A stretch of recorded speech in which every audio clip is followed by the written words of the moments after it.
Okay, so welcome everybody to our Theology Thursday on the 17th of March.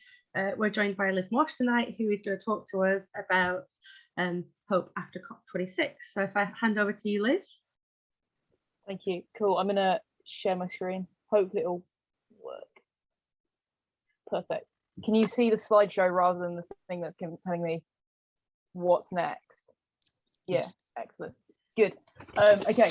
So I was asked to come and talk a little bit about COP26 and kind of about hope after COP26, because for those of us kind of involved in climate activism and climate stuff, COP26 was unfortunately quite a disappointing. Well, quite just the outcomes were extremely disappointing, and I'll explain more about that in a moment. But first, I'll just say a little bit myself. So you kind of know who I am and why I'm talking about this stuff. So I'm currently a first-year PhD student at the University of Edinburgh. I got so kind of preoccupied with hope and climate stuff that's actually now what I'm writing my thesis on,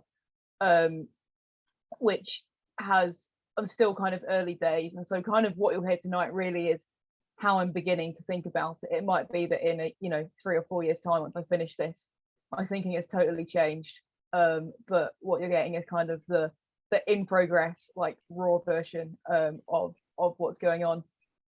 In terms of climate activism, I was also quite involved in the Young Christian Climate Network's relay to COP26, and kind of specifically organised the Edinburgh Residency. So when the relay, which was kind of walkers coming up from all the way from Cornwall to Glasgow in time for the start of COP26, so not the same people walking the whole way. We did it as a relay, so sort of different groups walking different stages.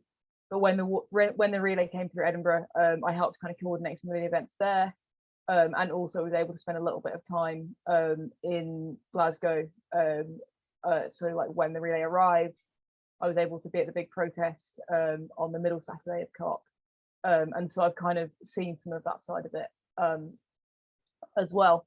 So that, I think, will take us quite nicely to talk a little bit about COP26. Is the slide changing? There we go. So COP26 was like a huge, well, essentially the big sort of UN climate conference that took place in Glasgow in November last year, and they're kind of going into it were 4 aims. So the first of those was to secure net zero by the middle of this century, and to keep 1.5 degrees within reach. So the kind of context for that is that, and I'm sure you will have heard people talk about 1.5 degrees as being the kind of crucial like limit below which we need to keep total global warming. So that was set, I think, in Paris as part of the Paris Agreement in 2015. And 1.5 degrees is kind of their optimistic one. They say 2 degrees, like absolute maximum. And so at Paris, they said, well, look, we need to keep total global warming to 1.5 degrees. But I think going into COP, there was an awareness that none of the nations that had been at Paris were actually on target to meet 1.5 degrees. And so there was a huge kind of push to try and keep 1.5 alive.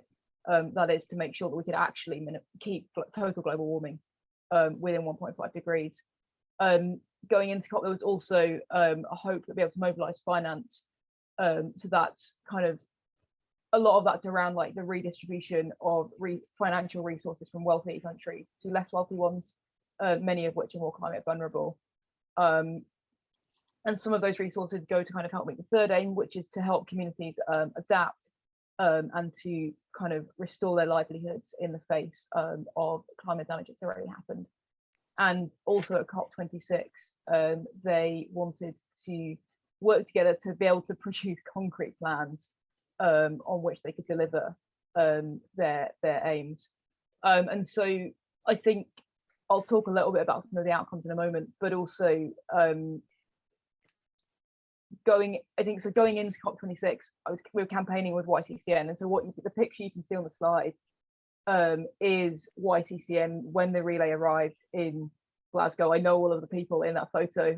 They're people that I worked with quite closely for a lot of last year. And on the sign that they're holding is the 4 asks that YCCN was campaigning with for all of last year. So that's what we were kind of trying to push the government to do or to work for at COP. So as you can see, the first of those is to reinstate the foreign aid budget to pre-COVID levels. The second is to at least double 100 billion a year for climate finance promised by rich countries. So in 2010, 100 billion, I can't say it very well for some reason, sorry, $100 billion a year of climate finance was promised to be kind of redirected from wealthy countries which are responsible for like the largest amount of historical emissions. So if you look at the data, the United States alone is actually responsible for 25% of total global emissions, historically speaking. The EU, another 25% or so. The whole continent of Africa, about 3% historically, which is just staggering.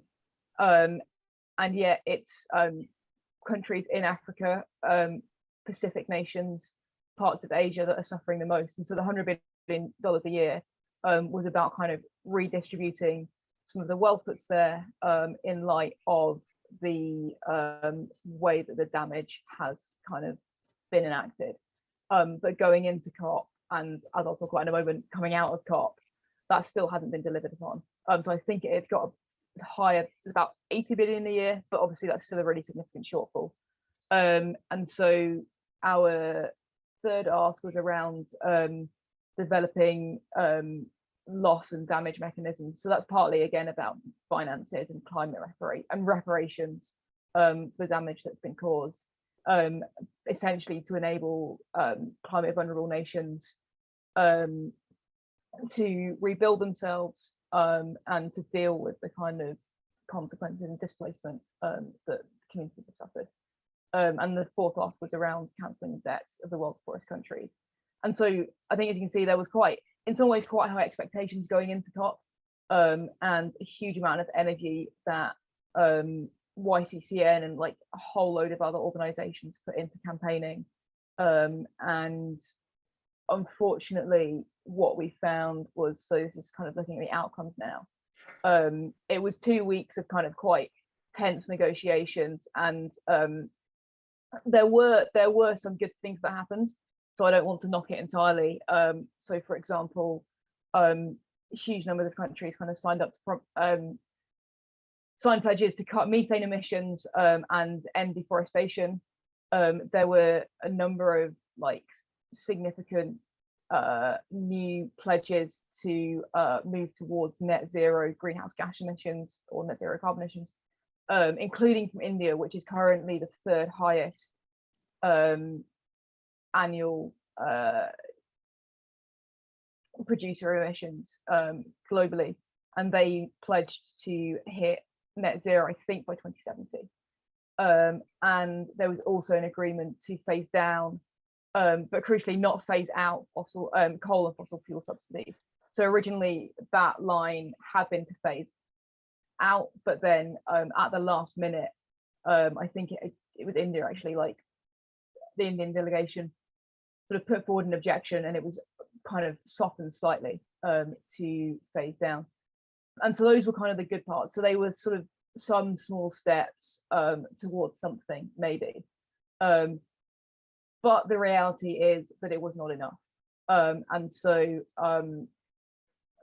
people have kind of, or groups have done the analysis of this, and I don't understand all the science, that's not really my area, but they've estimated that if the targets, the newly established targets from COP26 are met, then we'll be on track for 1.8 to 2.4 degrees of warming by 2100, which obviously is potentially catastrophic.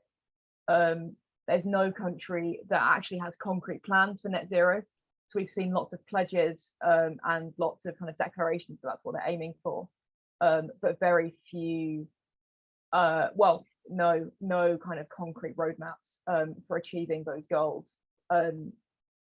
which is obviously troubling, because in order to kind of get to that point, there's huge changes that would need to be made. $100 billion a year of climate finance for mitigation and adaptation that I talked about earlier has not yet been delivered upon.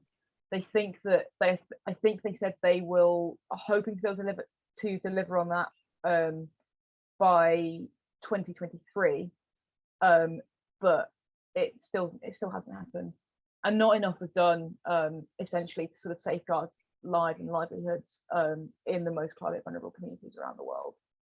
I think when it really hit home for me personally was so I wasn't sort of at COP in terms of being in the blue or green zone and able to kind of watch proceedings from there, but I did sit in my flat in Edinburgh and watch the live stream of the kind of final plenary session. That by that point they'd sort of written a pre-finalized draft of the agreement, and all they had to do was kind of ratify it. And one by one, the delegates from the United States, from the European Union, sort of stood up and said, "It's great, we've made great steps in the right direction, this is really good work." And then one by one, the delegates from representing African nations, representing Pacific Islands, representing parts of Asia, stood up and said, you know, I'm really glad that I can go home to my family, to my community, to the people that I've come to represent, with something in hand. Because in Copenhagen in 2010, there was no agreement at all. But they also said, this is not enough to safeguard the lives and livelihoods of those very same people that I've come to represent. And, you know, for many of those communities, it's extremely stark, it's an existential threat. It's not about kind of their lives having to change a bit, it's about whether or not their countries will be there at all for them to live in, essentially. And I think kind of, I remember there was a Zoom call that I joined, I can't remember who organized it, but essentially for people that had been involved in COP and kind of COP activism to debrief and to sort of decompress afterwards. And although they kind of, we kept, because of the nature of the call, we kind of kept it fairly neutral, but it was a real air of kind of despair among people. People have been campaigning for, you know, all years, and to come up to such a big event, to see so many people mobilize, and then to see such unsatisfying outcomes was just absolutely crushing. And I think this kind of again brings us to hope. I think one of the things about COP26 was it kind of got slated as, you know, like last chance to save the world kind of thing. And so when it goes disappointingly, you really are brought face to face with the question of hope, in the sense of kind of where does it go from here. And so as I've been thinking about like climate hope in a theological sense, I've kind of, these things I'm about to talk about are some of the things, the kind of considerations that I've been thinking about as we think about what hope might look like. And so I think the first thing is that any notion of hope that we have is not to dismiss the very real grief and anxiety that we feel.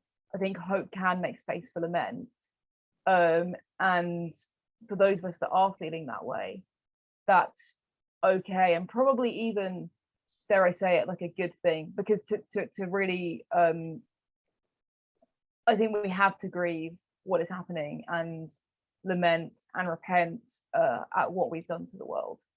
And I think the second big thing is that climate change is a justice issue. I think sometimes in churches still we're a little bit behind in this conversation, and we talk a lot about our relationship as humans to the natural world, but we forget that actually not all of us as people have the same relationship to the rest of creation. And what we see with climate change is that it's not just saying, well, humans as a whole have messed up. Actually, kind of, it's very closely tied to colonialism, to certain forms of kind of corporate capitalism. Well, I mean, all of it really. And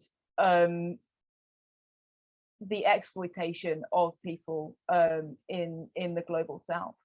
And so the very same people who and communities that are now suffering the worst consequences of climate change are the ones who have the least hand in causing it. And I think where that plays out obviously is that, like, firstly in terms of like our activism needs to be very justice oriented, needs to be oriented towards showing solidarity with the most vulnerable members of our community. And then also I think the consideration of hope, there is a hope must include most vulnerable. So it's very easy, or comparatively easy, for me to sit here and say, as somebody who is living in the UK, who's somebody, you know, and I have certain privileges and protections, very easy for me to say, oh, let's hope about climate. But I think any notion of hope that you have needs to be able to kind of say, well, look, this isn't just for me, this is for everyone. And sorry, one moment. And then I think the other thing is that hope can't rest on future guarantees. So I think the other thing that we tend to do is we'll put all of our hope in something like COP and say, you know, if COP goes well, like, that's my hope. You know, if we can like perfect carbon capture technology, like, that's my hope. If we can, you know, this agreement goes well, that's my hope. But actually what we see is not only those things kind of like fail again and again, but I think by doing that, we're kind of pushing hope always into the future, right? Like, hope's always going to be the next thing. If we do that, then it never quite arrives.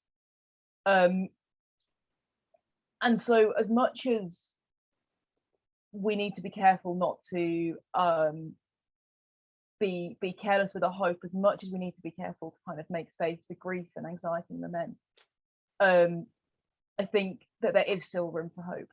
And so I don't know if any of you have read Hannah Malcolm's collection, Words for a Dying World. So if you haven't, I would really, really recommend it. It's an edited collection. There's lots of authors, mainly from the global south, from indigenous communities from all over the world, talking about kind of climate grief and lament and hope. And what Hannah says in her introduction is that if we're not careful, our hopelessness can be so pervasive that it kind of, or our despair can become hubristic. There's an arrogance, I think, sometimes in the assumption that we're inevitably headed for the worst possible outcome. And you know, I think like that there can be like a certain kind of jokey nihilism in parts of our culture, right? We always sort of joke about like waiting for the apocalypse, and it's a way of coping with what's going on. But I think it can also be quite dangerous because we're sort of just saying, well, it's all going to be terrible, and then not really doing anything about it. And I think that's almost as dangerous as saying, well, God's just going to sort it out for us anyway. It's the kind of the other side of that coin. And so as I was reading that book, I think one of the things I've always wondered about is, you know, where's my kind of positionality with regards to hope. But one of the chapters in Hannah's book that really struck me was by Anderson Jeremiah. So he is an Anglican priest, but originally from the Church of South India. And he talks about the 45,000 Indian farmers who have died by suicide over the last decade.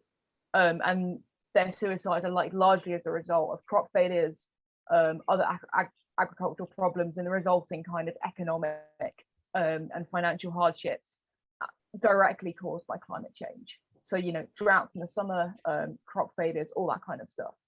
And he says in that context, hope isn't just a luxury, but it's a necessity. And so for him, hope is actually where we find our own agency.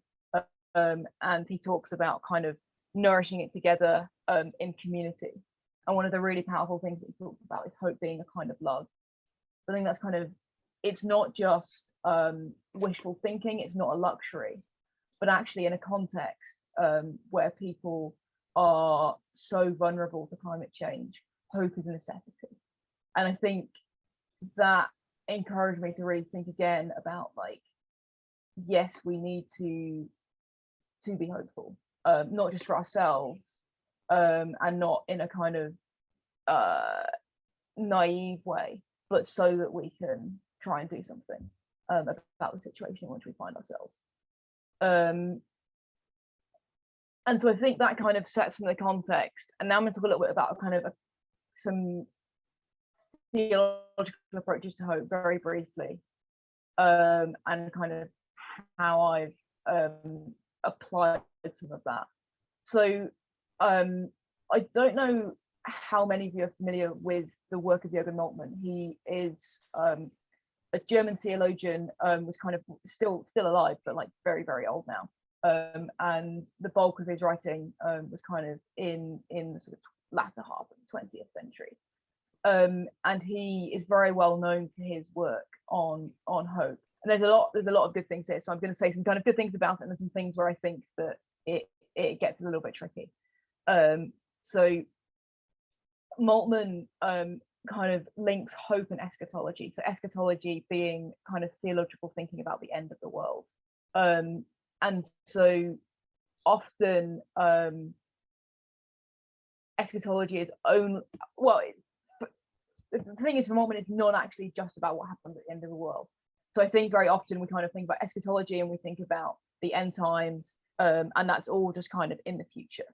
But Moltmann is talking about like how God's promises, the promises that God makes about the future of God's kingdom coming, are not just for the sort of end of time, but are actually for here and now.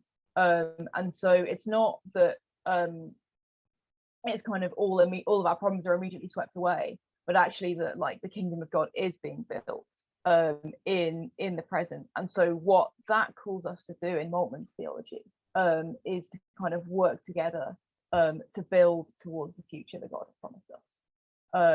And so there's some really powerful stuff here. I think what's great is that it offers a really kind of hopeful vision of what the world could be like, and encourages us to kind of not to be complacent, but to strive towards it.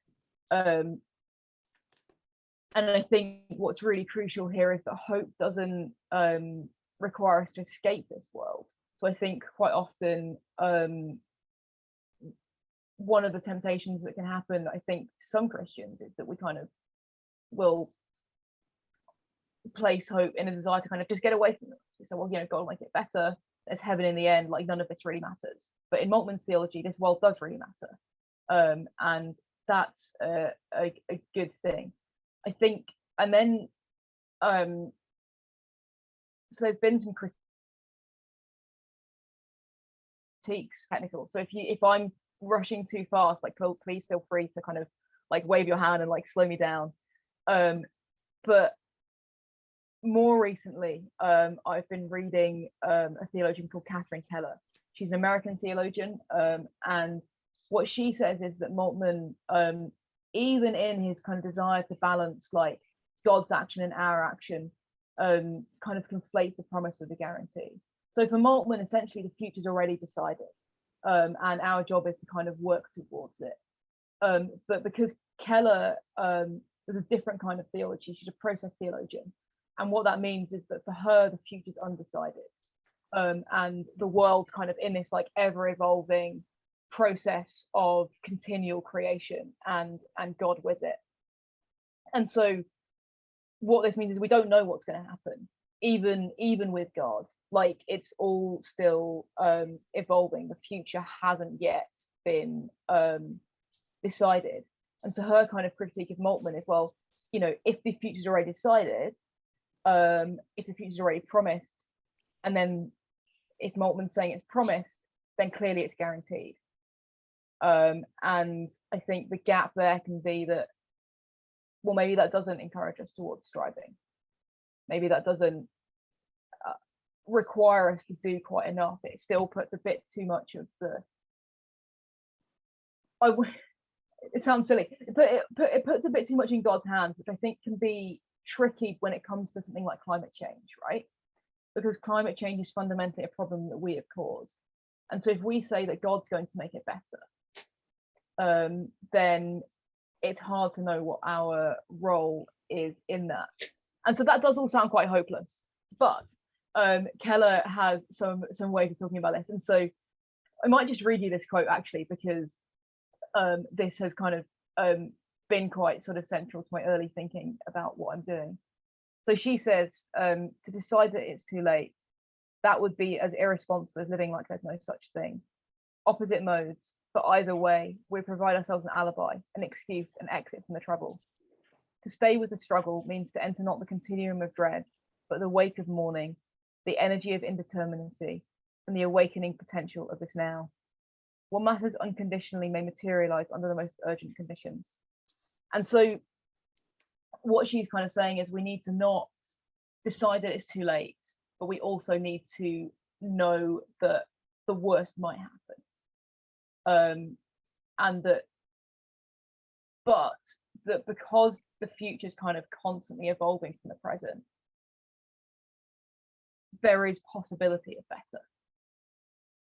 And I think when we hold on to hope, then what that allows us to do actually is to begin to imagine what that better future might be like. And it allows us to think creatively. And I think this is where God, like, and this is where faith comes in, right? Because what our faith can do and what God does is give us an alternative vision of what the world might be like. I think when we get despairing, often it's because we feel like there's no way out, like there's nothing that can change. And I think what we see in God is like a vision of God's desire for the world, right? Which is where we are reconciled to one another as people, where we're reconciled to the rest of creation, and where we're reconciled to God. And I think then we can use that kind of imagination and that vision of a better world to begin to propel us forward towards what that world might be like. And that's not to say that it's guaranteed, but just to say that that kind of possibility, the possible alternative, is there. And so in that sense, then more concretely, hope is kind of found in our actions, in our coming together, and in our kind of striving for that future. And what I really like about Keller's approach to this is that it allows us really nicely, I think, to hold some of that hope and that grief together. She's saying we don't have to abandon either. We can feel, grief and despair about what's going on. And yet I think we have to kind of refuse to be completely consumed by it. And if we can do that, then there is hope for the future. And God hasn't, but just because we don't know what it's going to be like, God hasn't kind of abandoned us. God's with us as we come together and as we struggle. And I think to kind of then return to what I was talking about with what Anderson Jeremiah was saying, I think hope really, he says hope is a kind of love. And I think possibly hope is a key way in which we can love one another, right? We can be hopeful for one another, and we can hope for the people around us, for the communities that we love, for the most marginalized and vulnerable people on the earth, and refuse to kind of succumb to the temptation of despair. And so I think when it comes to COP, as I've begun to step away from the process and have had time to kind of reflect, I think there are elements of hope there. Not actually so much in like what happened among all the delegates. I think that shows the kind of perpetuation of the structural violence that is at the heart of climate change. But I was so heartened to see so many people come together to campaign for climate justice. When I marched in Glasgow, I think there are 100,000 people on the streets in Glasgow, which is the biggest protest since the Iraq War protest, essentially. And people from all around the world. And it's really, I think, revitalized after quite a tricky couple of years in terms of being able to like get out on the streets and do that kind of thing. Has hugely revitalized kind of climate activism in the UK. And so I think where we see hope is kind of in what ordinary people are doing, like coming together and striving for change in that way. So that's kind of me finished talking at you. And what I'd like to do now is kind of open it up to Q&A, but also not just Q&A so that you can like hear my voice. I'd love to hear what you guys have been thinking about, like all of this yourselves, how you feel about climate change, whether you're despairing or hopeful, and maybe where you find hope as well. So let's have a discussion, because there's not loads of us. I think it'd be good to have a conversation.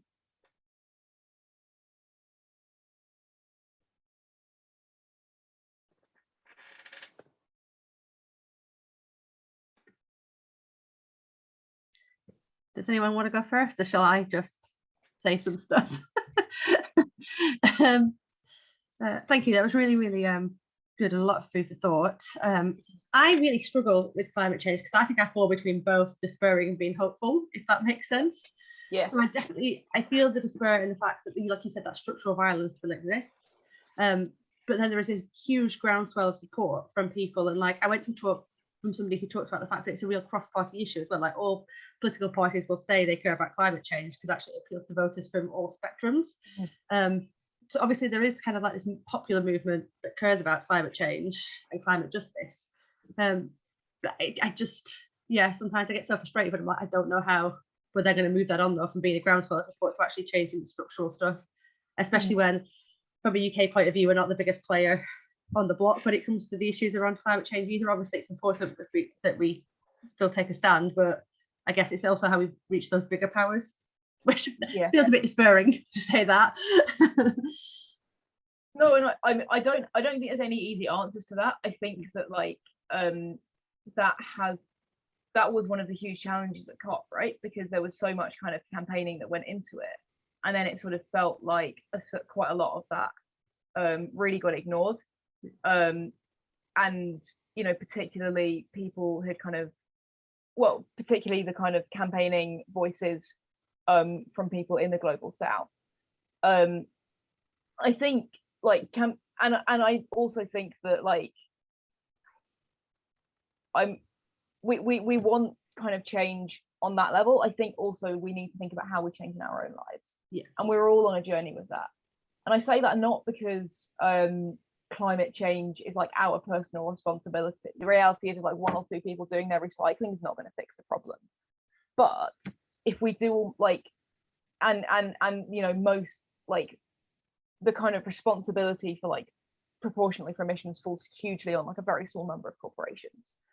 But I think there's kind of 2 elements. Firstly, like if those corporations are driven by like consumer trends, then like everyone eating less meat, for example, would affect actual change. And also I think there's a need to like change the way that we relate to the earth in our personal lives as a matter of our kind of personal spirituality. Sorry, that was got miles away from what you were talking about. No, but I do, I agree with that. Anybody else? Because I've got other stuff I could say as well, but I don't want to stop anybody else from talking. I mean, I feel like I could probably talk for ages. I was clearing through some stuff, boxes my parents had dropped off with me from years ago, and I came across some magazines from, I think, the 90s, like a local wildlife magazine. And it was talking about avoiding composts with peat in. And I'm like, 2 days before, I'd seen this massive thing blow up on Twitter about peat in compost. And I'm just like, so much doesn't feel like it's moved on in so long. That gets me to despair quite a bit. But the same issues, we're still trying to make those arguments. But, I can also look back over that time and go, when I started reading about this stuff in the 90s, there was far less awareness of the justice side of things. It was much more of an academic discussion, kind of, scientific discussion around greenhouse gases and the greenhouse effect and everything. And now it's become much more about people. And I think that, I don't know. So, like yourself, I kind of bounce back and forth quite a lot. I've been like encouraged to see the kind of justice side of the conversation really developing, like I think even over the last few years actually. But then sometimes I feel like, I don't know what your guys' experience has been, I'd be interested to hear, is like when I go to church, they'll talk about the climate and like the suggestions will be like, do your recycling, like, plant some seeds. And I'm like, guys, we're 20 years behind here. And you know, like the demographics of my church are such that lots of people of age and wisdom, let's say, but it's immensely frustrating, I find, sometimes, like trying to have these same conversations again and again and again when it feels like it should be so obvious.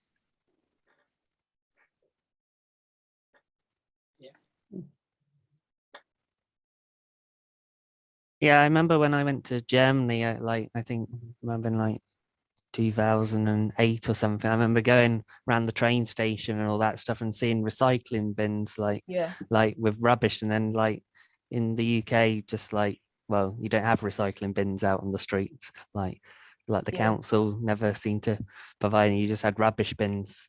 Well, in Germany they had like recycling bins, and then still today there's a lot of places don't have recycling bins, though there are increasing in cities, but there's still a lot of rubbish bins with no recycling bins next door.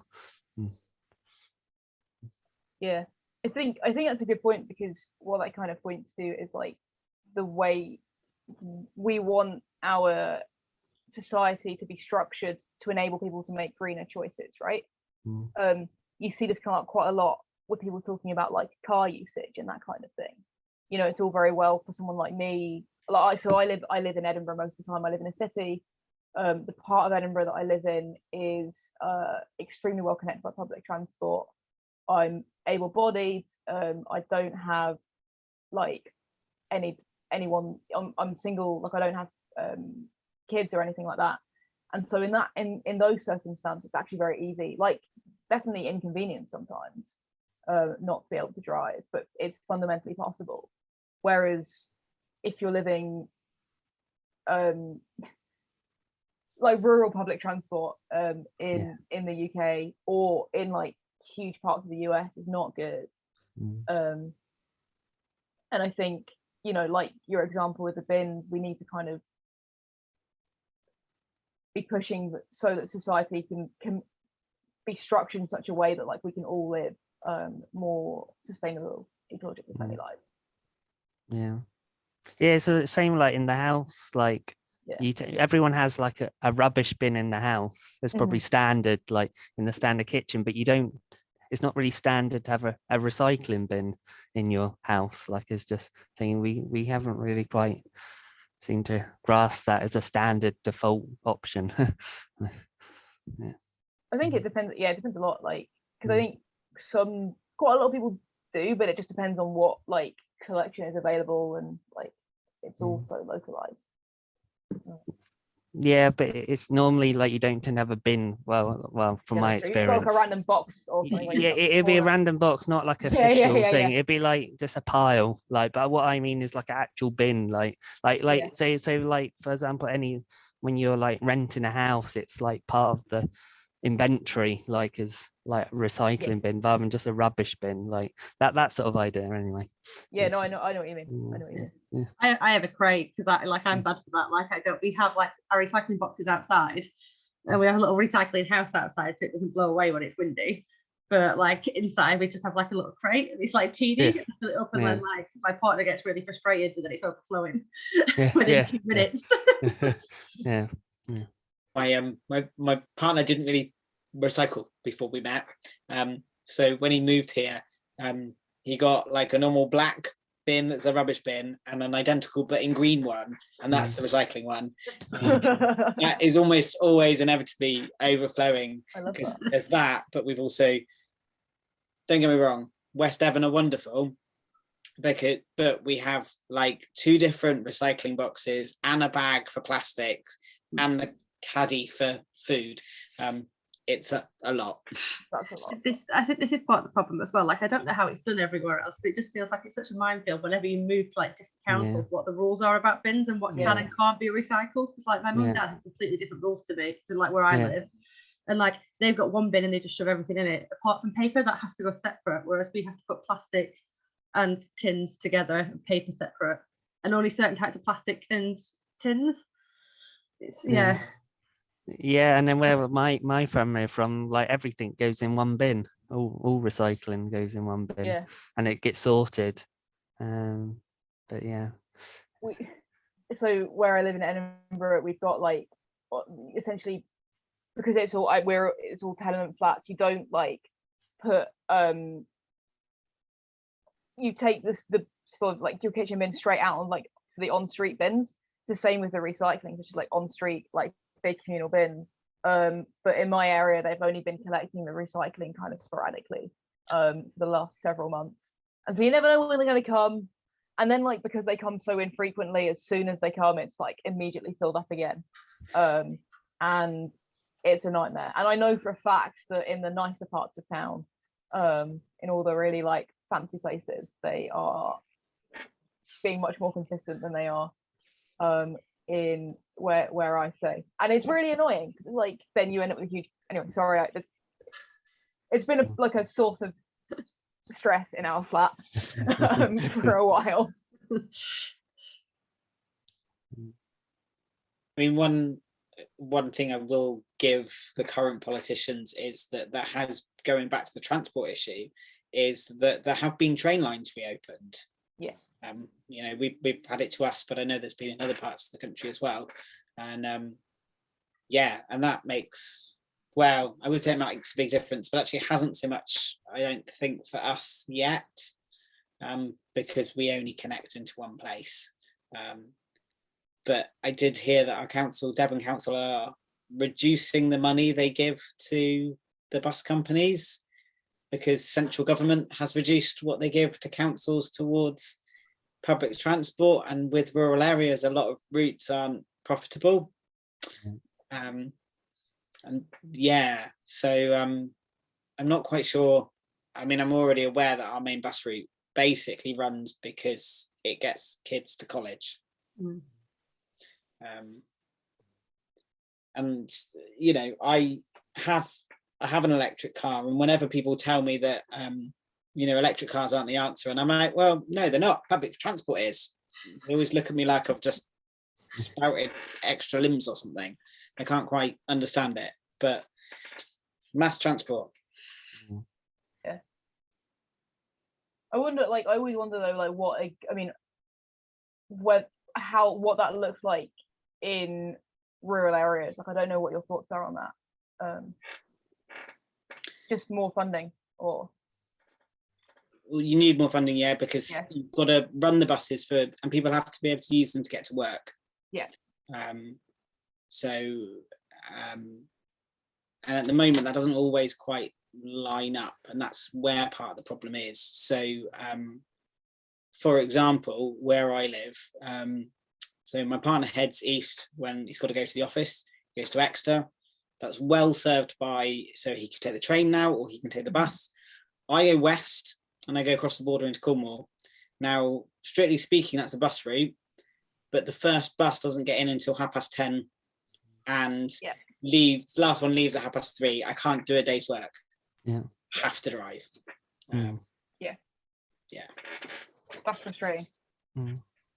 Yeah, because that's one of the things with buses. Like where my parents were from, like, yeah, it's the rural bus. So it's like once every hour. Sometimes they don't turn up.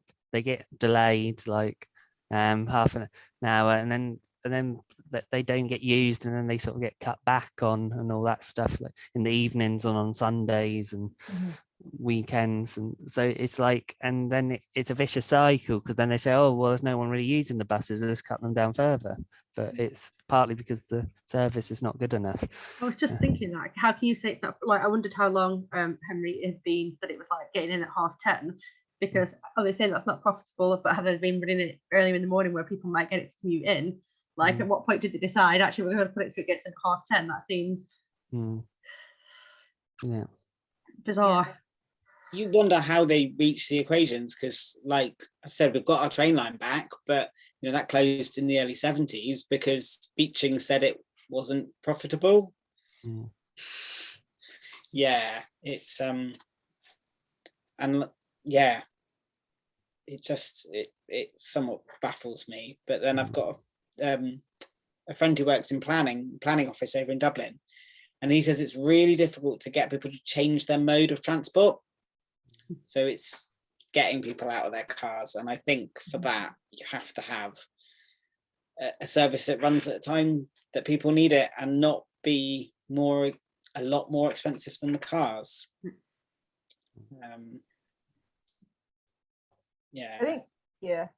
I think it's trouble because like the environmental movement, and I don't think it has to be this way, like does off, like I know historically it's kind of had the reputation of being like the preserve of like kind of like middle class cities basically, and I think like trying to sort of steer away from that image, not that like I you know I know a lot of people who like do fit that description and they're great, it's not a problem, but like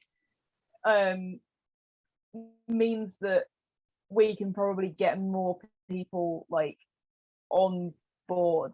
You know, it's not just for one kind of person, but like actually it's for everyone, it's for all of us, and it's, you know, for the good of all of us too. Yeah, apparently it takes well, like for like new like routines or new behaviors, it takes on average for a human like 66 days to come like have a routine which comes natural to them again, sort of thing. That's a long time. Yeah, and the range is nearly up to a year. It can take some people to adapt to a new behavior. So yeah. I really liked what you said about the fact, like the idea that climate change isn't something we should just leave to God to sort out. Like it's like something where actually we should be engaging in, because the like you said, because humans are responsible for it. There's no denying that. And also, like, well, Beth will know this because she's been in my social justice faith in action workshop, and it's one of the things I talk about is I think sometimes as Christians we fall into two kind of categories when it comes to kind of any kind of justice issue. Like we're the kind that likes to pray about it and leave it all to God because we're scared of, well, we don't know how to take action, or we struggle more with that and we take action and just throw ourselves into the action. And I always say I fall more down on the side that I will just take action, sometimes detrimentally, without thinking about actually what are the consequences of those actions. But yeah, I thought that was a really kind of empowering kind of thing. And I find it, I understand the need that people want to pray about stuff and they want to leave it to God, but also it's like, how do you then push them to recognize that actually if we want things to change, and also God's empowering us to be able to make change, like he works through people as well, so we can't just sit there and go, we're leaving it up to God, because then I think like God's gonna be like, well, I kind of need you to work with me then. Exactly.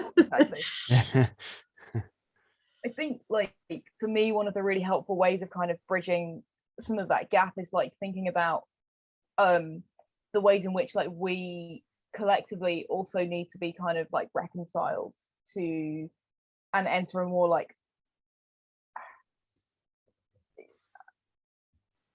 be reconciled with the earth and like enter a kind of a relationship of solidarity. And that kind of, I think that spans both our practice and also like our thinking and our prayer. And so like, you know, we can pray about it, and we can kind of try like in terms of our spirituality to seek that out, and that might also then look like changing some of our individual practices, and then kind of also like as an outgrowth to that, or on the other side we can like really get involved in some of the kind of full-on activism and campaigning, and so you're right, like it's very easy to feel kind of torn between the two, isn't it? And everyone's got their like natural coping mechanism, which is either to do everything or to do nothing. And like I think most people will fall like one way or the other under pressure. I think as well, the other thing I worry about is also when it comes to climate change, like you were saying, like it hits countries in the global south much more than it hits the countries in the global north. And then I think there's a privilege as well, like I worry about as being a white person in a country that isn't affected by climate change in the same way, then talking about it. And actually then how much do we give voices to the people? I guess that's the whole point of the kind of justice movement within it. How do we give voices to the people actually who are directly being impacted and are less responsible for the fact that those impacts are happening in the first place?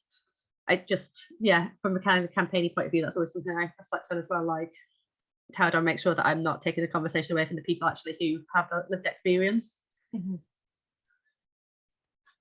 It's a hard one. I don't think there's a perfect answer. No, I don't think there's a perfect answer. I think part of it is to like try and as much as you can like and still this is an ongoing process. For me, I had a conversation with someone like just a few days ago, and I was talking about my PhD, and said, look, you know, are you going to be using voices from the global south? And I said, yes, absolutely. But when he initially asked me who I was going to be talking about, like I hadn't mentioned any of those people. And I think it's really important that, like, I mean, just in the same way that you like wouldn't campaign like on, I don't know, like racism without like listening to the experiences of Black people, or like LGBT issues without listening to the experiences of LGBT people, like don't speak for them. But then I think we can use our privileges to speak up and also to like kind of make space for people, if that makes sense. Yeah, it's an ongoing thing though, and I think we can like petition our government and campaign against our government, because the reality is it's happening on such a like global scale that the things that, you know, our government is tied up in are affecting the lives of people in, you know, Africa and the Pacific, and that's like we're the ones who have access to our governments and our authorities. Yeah.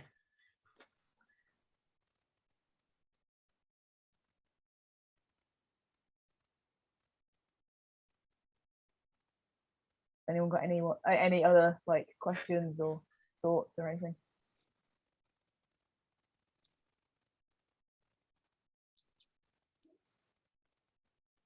So it's almost 8 o'clock anyway. Yeah. I was just gonna very quickly add, jotted down in my notes next to where you said about can't rest on future guarantees, but neither should we assume the inevitability of the worst outcomes.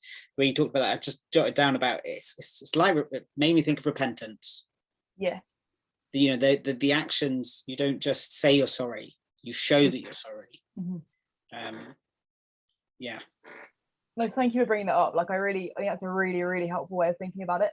And like repentance is such a, but because like of our complicity in the problem, I think you're like thank you, but like repentance is such a key way of understanding how we can go forward. Yeah. Thank you so much for that.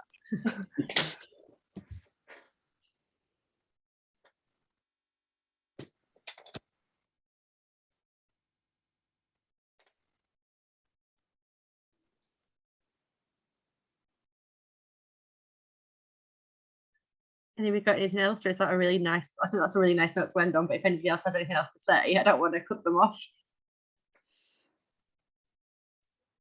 Thank you so much, Liz. It's been really, really fascinating, and like I've got loads of stuff to think about now as well. I'm sure everybody else does. If people don't mind, I have an online feedback form. I'm going to stop recording now though. So